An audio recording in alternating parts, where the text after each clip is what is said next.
What's up mga kasapak? Sawa na ba kayo sa mga icons na nakikita nyo sa inyong desktop? So ngayon ituturo ko kung paano palitan at gawing kakaiba ang icons or logo ng iba't ibang icons or applications sa ating laptop. So punta kayo sa Google, i-type natin kung anong gusto nyo gawin o magiging logo sa ating application sa desktop. For example ay yung usong-uso ngayon ng Mobile Legends. So i-type nyo yung Mobile Legends icons, or kung hindi naman icons ay pwedeng Mobile Legends characters. Then go to the image, then mamimili kayo ng mga characters na gusto nyong gawin logo sa iba't ibang applications sa inyong desktop. But before that, mag new tab tayo, then i-type natin na remove BG. Mag new tab ulit tayo para sa another conversion. I-convert, yun po ang tawag. Then yung pangalawa po, i-convert, yan, i-converter. Then balik tayo sa logo or sa character na gusto natin gawing icon sa ating desktop. Yan, i-download po natin to, save image, then mapapapunta po ito sa download. Then after po nyan, punta po tayo sa remove BG para tanggalin o maging transparent ang background ng character na ating napili. Okay, upload image, then automatic na po siya magiging transparent ang kanyang background. Then after that, download again, then another upload dito sa IcoConverter. Choose file, then choose from the download yung na-remove ang background. Then can be to choose 256 pixels 32 bits, then convert, then na-download na po ulit. Then we're going to proceed sa icons na kung anong papalitan natin.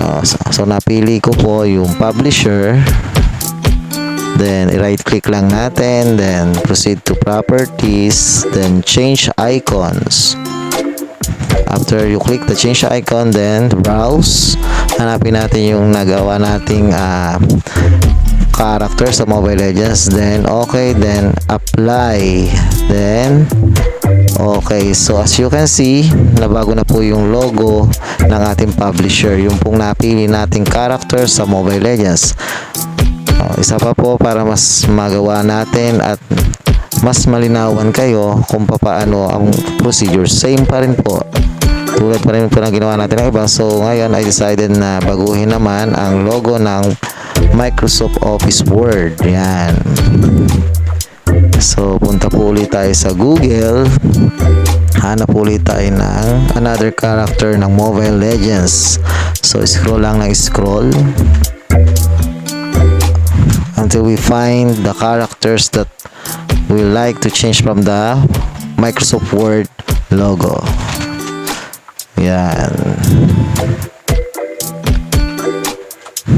Okay, yan, nakakita na tayo.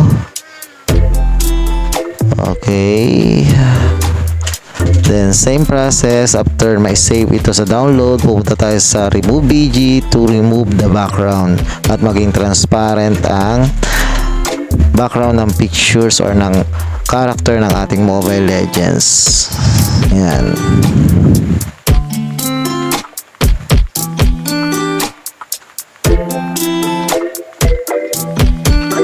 Then download, then proceed ulit tayo sa IcoConvert